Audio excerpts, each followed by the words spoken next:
শাসক দলের জেলা নেতৃত্ব যতই বলুক জঙ্গি সংগঠনের কোনো যোগসাজশ নেই এখানে, এই কথার কোনো গুরুত্ব না দিয়ে কেন্দ্রীয় তদন্তকারী সংস্থা দিয়ে পূর্ণাঙ্গ তদন্ত করা উচিত মুর্শিদাবাদ জেলাতেও।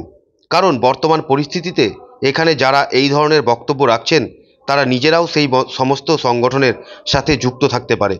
সোমবার দুপুর 1টা নাগাদ বহরমপুরে জেলা বিজেপি কার্যালয়ে একটি সাংবাদিক বৈঠক করে কোনো নাম না উল্লেখ করে ভরতপুরের তৃণমূল বিধায়ক হুমায়ুন কবিরের দেওয়া বক্তব্যের ভিত্তিতে এমনই আশঙ্কা প্রকাশ করলেন জেলা বিজেপি সভাপতি শাখারব সরকার।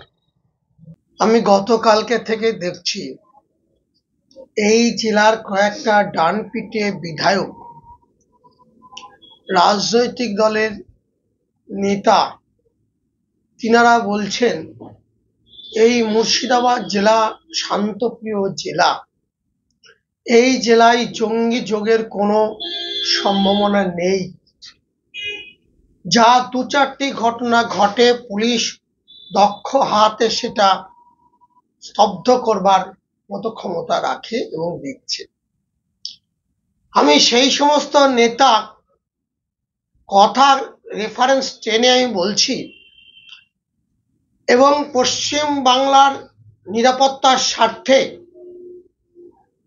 এখানকার সমস্ত পুলিশ প্রশাসন, এসপি, ডিএম, আইবি, ডিআইবি, যত ধরনের তদন্ত কমিটি, তদন্ত সংস্থা আছেন,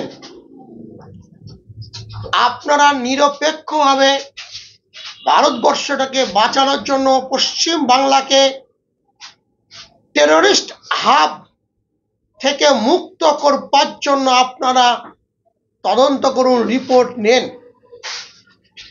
এটা আমার মনে হয় এই তদন্ত জালে, এই র্যাডারে কোন রাজনৈতিক নেতা, এমপি, এমএলএ ইনক্লুডিং মি কোন রকম জানে বাদ না যায়। তাদের র্যাডারে মুর্শিদাবাদকে বাঁচানোর জন্য, বিশেষ করে মুর্শিদাবাদের এমএলএ, এমপি এবং নেতাদের উপরেও নজর রাখা উচিত। এই জেলার অনেক পঞ্চায়েত মেম্বার আছেন, অনেক গ্রাম সভার নেতা আছেন। এই রাজ্যের কোন একটা রাজনৈতিক দলের পৃষ্ঠপোষক হিসাবে তাদের নেতৃত্বের মাথায় রেখে তারা এই ধরনের সঙ্গে যোগসূত্র আছে। আমি কেন্দ্র সরকারকেও চিঠি লিখছি, স্বরাষ্ট্র দপ্তরের মন্ত্রী অমিত শাহজিকেও বলবো, এই জেলার কোন নেতা, মন্ত্রী পর্যন্ত যেন বাদ না থাকে। অনেক গ্রাম সভার নেতা আছে, আমি নিজে দায়িত্ব নিয়ে লিস্ট নিয়ে আমি জমা দিব। বাংলাদেশের ছেলে এরপরের মেয়েকে বিয়ে করে শ্বশুরকে বাবা সাজিয়ে আধার কার্ড তৈরি করে দিনের পর দিন এই জেলায় বাস করছে। তারা রাজনৈতিক দলের নেতাতে রূপান্তরিত হয়েছে, আর কিছুদিনের মধ্যে তারাই হয়তো এমএলএ, এমপি হবেন। কিন্তু প্রকৃত জিন খুঁজতে গেলে পাবেন বাংলাদেশের। এই জেলায় অনেক এমপি আছেন, কলকাতার আকবর রোডের তাদের একাধিক হোটেল আছে।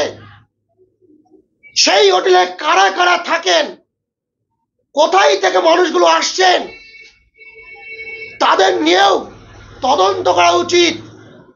আমি শাখারব, আমি একটা রাজনৈতিক দলের নেতা, বড় বড় বাদ দিলাম আর আমার বিরুদ্ধে তদন্ত হবে না, এটা হতে পারে না।